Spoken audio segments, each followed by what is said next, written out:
Swiggity sorty, let's get that booty. Okay, welcome to another episode of the Slim Cogcast. It is I, Slim Cognito, and I just want to let y'all know real quick that it's been an eventful week, bro. Alright, between keeping up with the My Hero and Loki and watching Mob Psycho, like, bruh, Mob Psycho is so good, it's ridiculous. It's ridiculous how good it is. Like, this is it snuck up on me. I didn't expect slice of life, you know what I'm saying? Vibes from it. And I mean the good kind of slice of life, you know what I mean? Where this is a literal shonen and this boy is becoming a man stage by stage just by, sticking to the things that he learns and his morality, as he goes. And I likes that shit. Mob is an amazing young boy and love him as a main character, bro. Like, I love to see his growth. It's very reminiscent of myself. And you have My Hero, which is really shaping up to center around the three best boys, of course. So Todoroki is along for the ride, and it's like a new trio thing. I guess he's the new Sakura, but hopefully not as useless. And on top of all of that, Loki, bruh, it's a lot of stuff going on that's like, alright, spoiler moment real quick for like 30 seconds. I just want to say real quick, but this is the Loki that was from Avengers 1. This is not the Loki that we had in, well, we didn't see him in Age of Ultron, but the Loki that we saw in Endgame, the Loki that we saw in, what was it? Damn. The Loki that we see in the later Marvel movies is not the same Loki that we're watching in this show. This Loki literally came from right after he used the Tesseract to try to open the portal and let all the the Frost Giants and the aliens in. So anyway, what we need to realize is that whoever Loki was then and whoever Loki was in Thor Ragnarok are two completely different people. And it shows the reason why he showed up at Endgame at the start and gave his life in order to save his own brother. And he, remember in that movie scene, he stated that he is Loki, son of Odin, you know what I'm saying, of Asgard, you know what I mean? He straight up claimed who he was at that time, which is super good when you compare, what was it, Thor, The Dark World, where his mother was killed in that movie. Now, it was such a jarring juxtaposition to see the old Loki be so ruthless and evil, and then seeing the new Loki being so just distraught that his mama was killed, you know what I mean? But he was the one that led them to it. So it's like, he had so many motivations and he just did so much evil shit, but we didn't know why or, for what reason. So it's going to be hella interesting to see where they go with this, especially given the fact that these alternate timelines, and Nexus events are popping up all over the place, and it's seen in what the people who've analyzed the frames have said, that all of the Nexus events that was created from the previous episode directly linked to other moments in the MCU timeline and the other movies. So with that out of the way, and that's not even spoilery. Okay, so with that out of the way, let's get into the podcast. So, what I've been playing this week, I've dove into, of course, we're still trying to do Final Fantasy 9 when I'm like wide awake and got the energy. And, of course, there is a Steam Summer Sale in effect right now. And with Steam Summer Sale comes deals unimaginable. This is only my second Steam Summer Sale ever, and it's pretty dope. I got a hold of two small titles, and they are Titanfall 2 and Tom Clancy Rainbow Six Siege. Titanfall 2 was like $8, and Tom Clancy is around the same, 5 or 6, so super cheap, and I had to test it out, try it out, and get into it, I've been having a good time trying out Siege, after, let's say, 3 days of playing, still in the newcomer stage. It's a weird game, okay? Don't get me wrong. it's unbalanced as fuck as far as I've seen, but I haven't played enough hours to completely see all of the game, so I'll keep that, in the holster. But to be honest, it feels very unbalanced. There was a moment where I had to go and fight someone, but they had a shield, and I'm like, okay, and I'm just shooting and spinning clips into the shield and can't do shit. Dude's just walking toward me. I'm like, what the fuck am I supposed to do in this moment? After he killed me, I asked the team chat, and they was like, yeah, you're supposed to melee the shield. It's like, melee the shield? Are you out of your goddamn mind? This is what y'all call balance? And so, you know what I mean? Hopefully, I haven't gotten another chance yet, but I want to see if I can still headshot them or shoot them in the back as, whatever's peeking from behind the shield, and will that still count as a hit register? But we'll see. It wouldn't be right if it didn't, but we'll see. And of course, Titanfall 2 is still as great as ever. No problems there, except for the fact, since it's actually not in free weekend, so everybody isn't free. So it's a little harder now, but I like the challenge. And yeah, so that's pretty much the gist of that. And as far as single player games, I have been playing I replayed Spider-Man PS4, I told y'all last week, and I dove into Miles Morales. I did the first playthrough. I finally completed the story. I did all the side missions, and I'm getting ready to do some. Well, no. I still got a few more side missions because they unlock more after the game ends.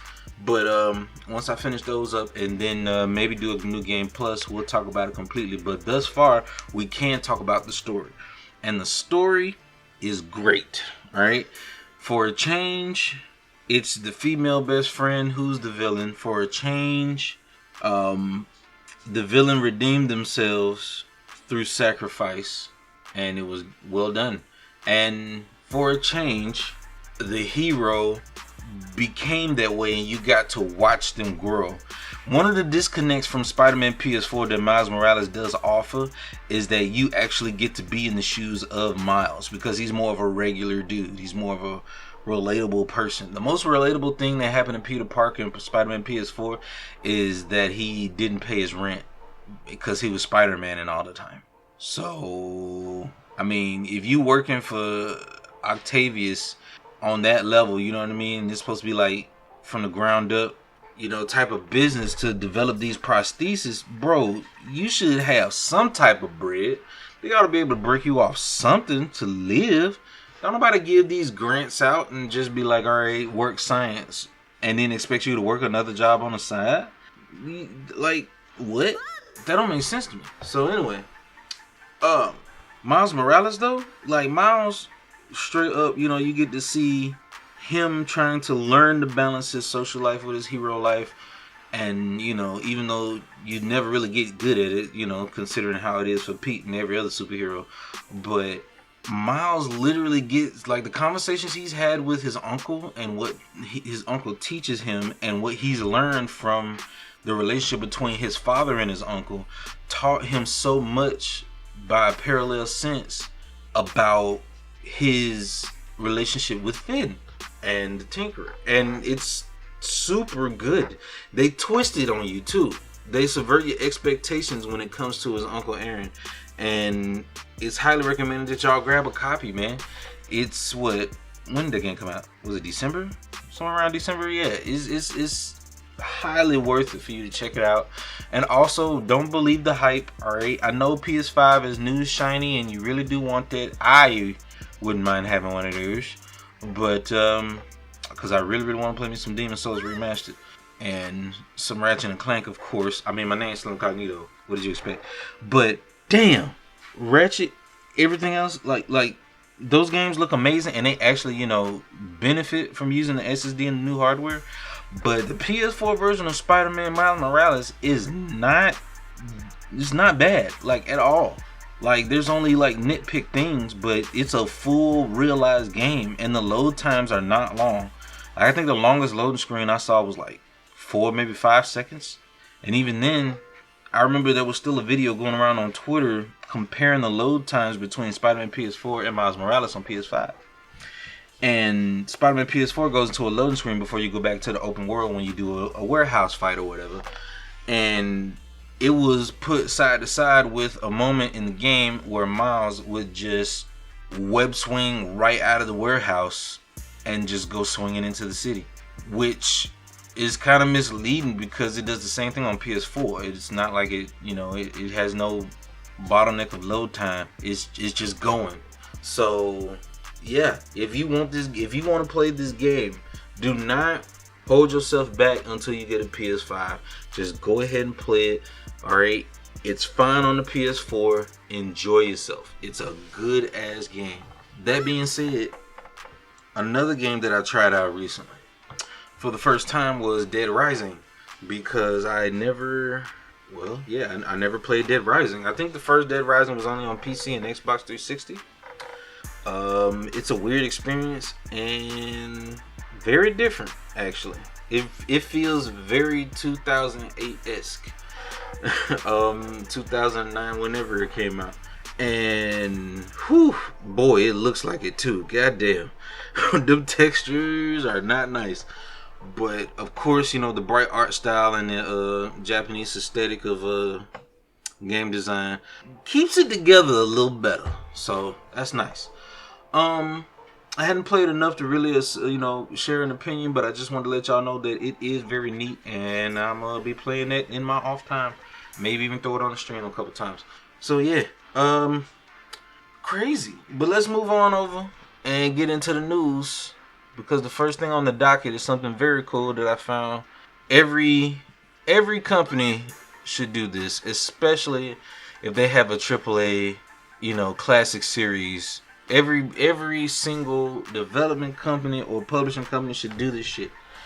So, in honor of the 30th anniversary of the Blue Bird, Sonic the Hedgehog himself, Sonic Origins is a-coming, and they said it won't be running off emulation. More classic Sonic games may be remastered. This is cool news. Very cool news, because that means that they're redoing the games, the ROMs, from the ground up to be great 16:9 fully HD, and using the full real estate of your TV screens, rather than having it in 4:3 and images on the side to make up for the extra space to fit 16:9. And that's a great idea, although it may be kind of broken, but that's the perfect type of way to make it more accessible to new people. Because one of the things that made Sonic Mania such a good title was that it didn't shy away from the fact that if you widen the screen, people will be able to look ahead and make better judgment on when to jump and do this and that in the classic Sonic games. Whereas the bulk of the difficulty in the classic Sonic games were that you were working with a smaller TV screen, so you had to more depend upon your recall skills and your reaction than seeing the information and then reacting to it. You had to more so just feel through it and just get a raw skill for things back then. Not to big up the classic gamer. Oh, I'm an old school gamer and we were the realest, blah blah blah. Not me doing that. I'm just saying that's a fact. You know what I mean? With smaller screen, you have less real estate to work with. You got to either learn the stage or just be quick at reacting. I dare you to try to go back to, oh man, do you know the jarring difference between playing the bonus stages from Sonic 2, the 3D top-down, faux 3D top-down thing, and try to play those bonus stages outside of a CRT, like try to emulate that shit. Even in the Sonic Mania ones, it was kind of like, ugh, it could kind of give you a little motion sickness if you're not really used to it. But for some people even, honestly, reportedly, they told me that they had some motion sickness problems. But with all of that motion and frame data corrected and running perfectly, dude, this preserves Sonic the Hedgehog's legacy. And that's exactly what we need. And I'm going to show you something to juxtapose that comes up in the docket that really lets you know how important this is, alright? So, not only will the classics from Sonic 1 to 3, Sonic and Knuckles, Sonic CD, will be coming back in this Sonic Origins release. But another thing next on the docket over at Kotaku is that Nintendo makes revisiting classic Metroid games a huge hassle.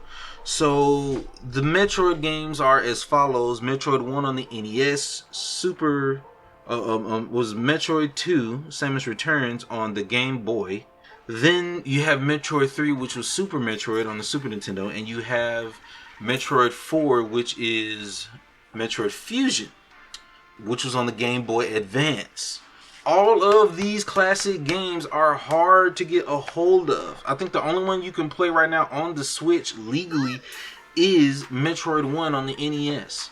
I'm not sure if they have Metroid 2 on there. And you could probably get a hold of the Samus Returns remake on the 3DS still, but you can't play it on the Switch as far as I know. It'd be nice if they could, but as far as I know, that's what that is.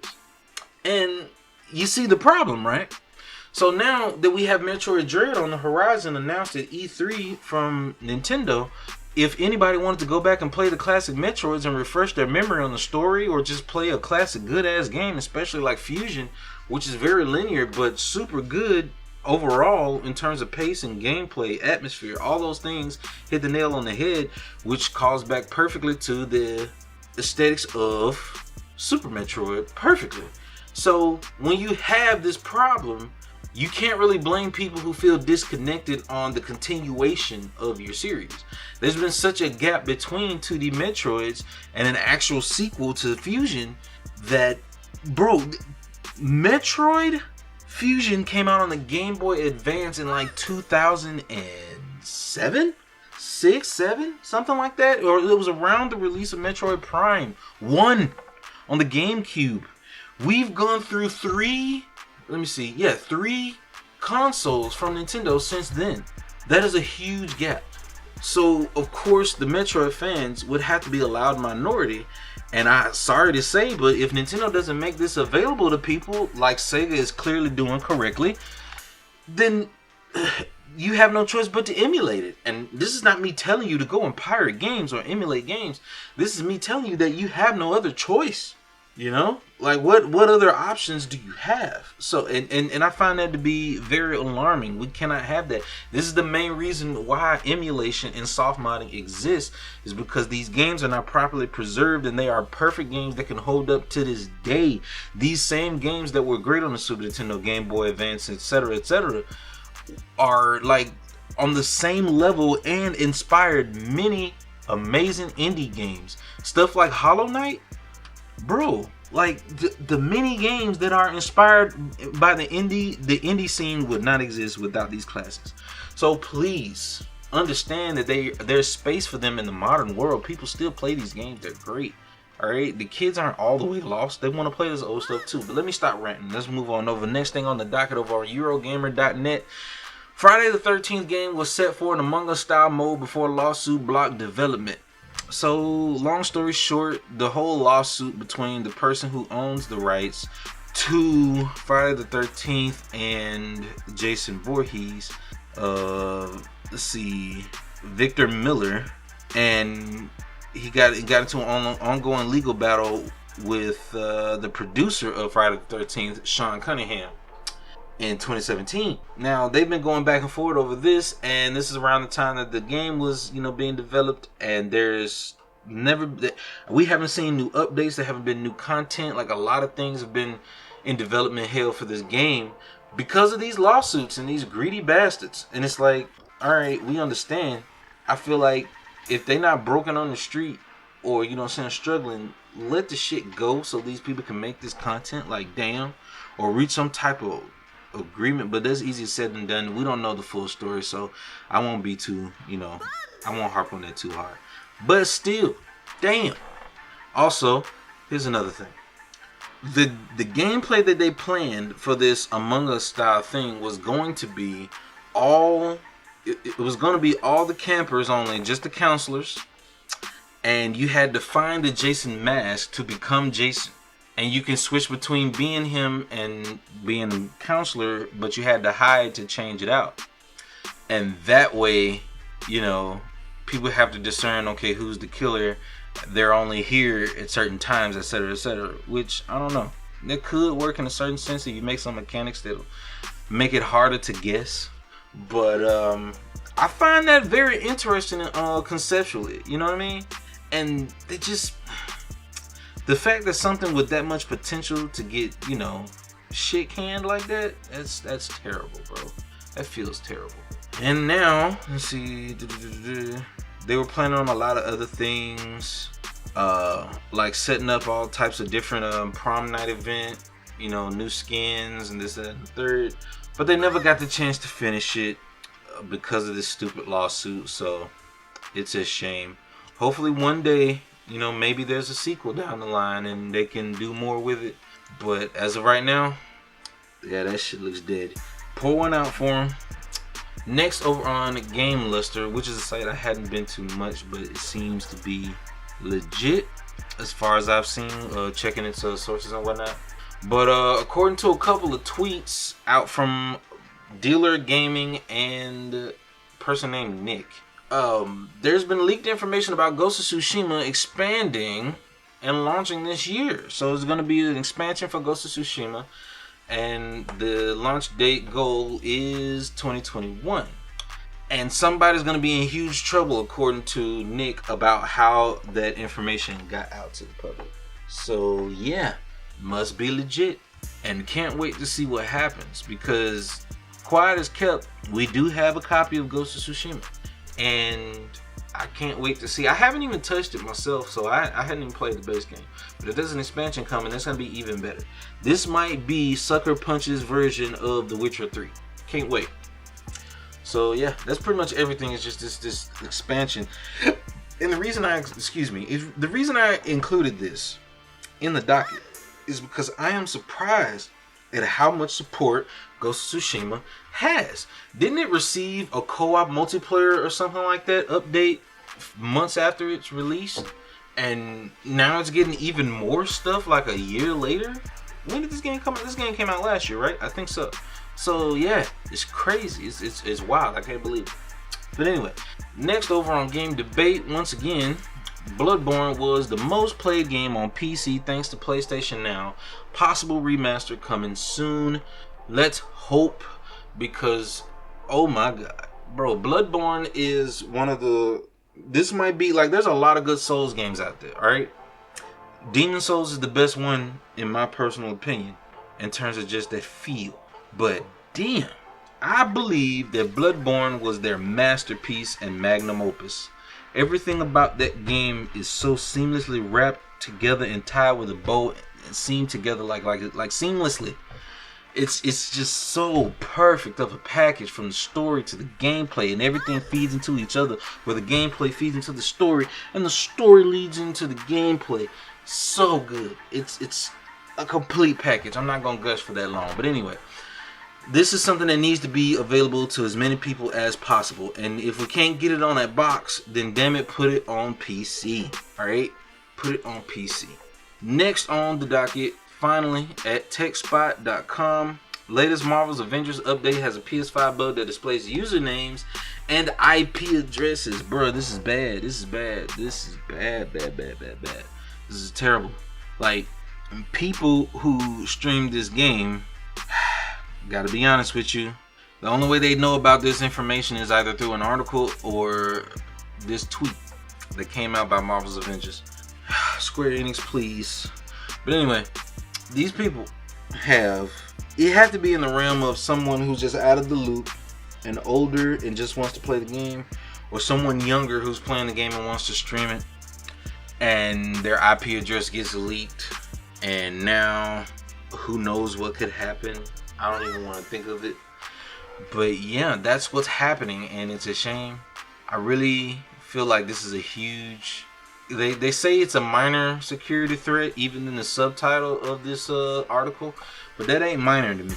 That's dangerous to me. But hopefully they go ahead and roll. They said they rolled it out in 24-hour hotfix patch. So let's just hope that nobody falls victim to this. And that's a real bad look. But anyway, that's everything I got for y'all this week. Just always remember what we got on the horizon. We still we gotta finish FF9. I want to finish FF9. So Most likely we'll be streaming as usual on weekdays in the morning, starting Tuesday, and you will see me then. Come that time, this week we're gonna be making some changes I'm gonna surprise y'all with, so be on the lookout because there's a lot of things coming along. Alright, so go ahead and follow me over on Twitter at Slimcognito Mode, and don't forget to check out the Twitch at Slimcognito Entertainment, same name as the YouTube, and check me out. And always remember the channel motto: intentions are the most important, actions ain't nothing but loud, and words don't mean a damn thing. Y'all take care of yourselves and be easy. Peace. Okay. If you ruin that jump, you'll get caught in those gears that's right under you and just get crushed, and it's an instant kill.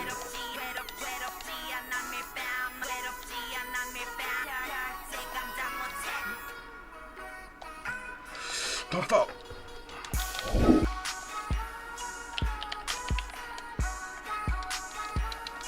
Whoa, did you see those not registered? What the?